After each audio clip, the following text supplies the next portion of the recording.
আমার নবী বলেন মাজলুম যখন দোয়া করেছে এটা একদিন না একদিন কবুল হবে। তার নিদর্শন আজকে আমরা বাংলার জমিনের মধ্যে দেখতে পেয়েছি।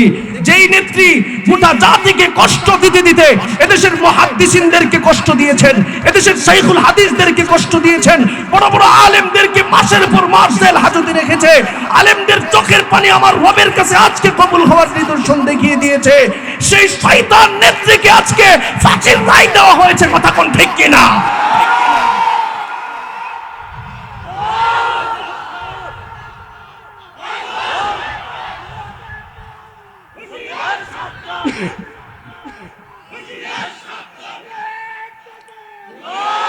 সুতরাং জুলুম, অন্যায়, অত্যাচার পৃথিবীর জমিনের মধ্যে যতই হয় মনে রাখতে হবে যে ব্যক্তি মাজলুম হয়েছে সে আল্লাহর কাছে আহ বলে একটা শব্দ উপস্থাপন করেছে।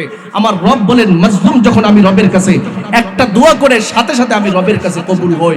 তবে এই কবুলিয়তটা আমি কখন বাস্তবায়ন করি এটা আমার বিষয়। কথা কোন ঠিক কিনা?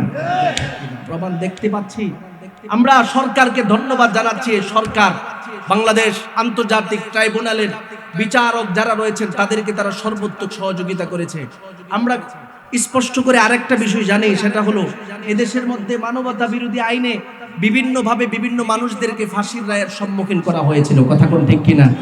বিশেষ করে এদেশের মধ্যে কোরআনের পাখি একজনের নাম ছিলেন আল্লামা দেলোয়ার হোসেন সাঈদী সাহেব। কথা কোন ঠিক নেই?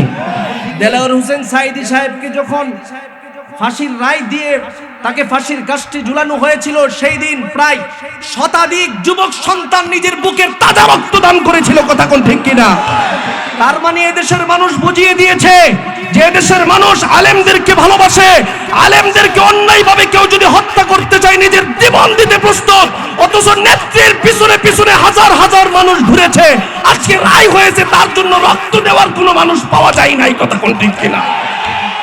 রক্ত দেওয়ার কোনো মানুষ পাওয়া যায় না।